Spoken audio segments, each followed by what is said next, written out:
ગૃહ રાજ્યમંત્રી સ્વચ્છતા હી સેવા અભિયાનમાં જોડાયા હતા। ગાંધી જયંતિ નિમિત્તે હર્ષ સંઘવીએ સફાઈ કરી અને આ અભિયાનમાં જોડાયા તથા ગાંધીનગરના પંચદેવ મંદિર ખાતે હર્ષ સંઘવીએ સફાઈ કરી।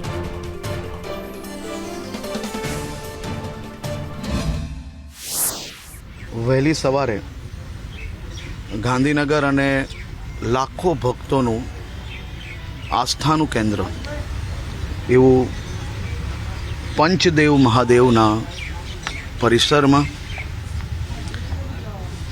વિવેકાનંદ યુવક બોર્ડના અધ્યક્ષ અને એમની આખી ટીમ જોડે, ગાંધીનગર મેયર, ધારાસભ્યશ્રી અને એમની આખી ટીમ જોડે આ પરિસરની સ્વચ્છતા માટે જે પ્રયાસો કાર્યકર્તાઓ દ્વારા આજે કરવામાં આવ્યા છે, અમુક ટકા લોકો આ નવી નવી વ્યવસ્થાઓને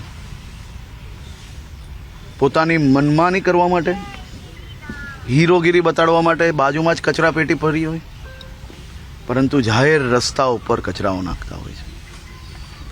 સમાજ જીવન માટે આ પ્રકારના લોકો એ ખૂબ નુકસાનકારી છે।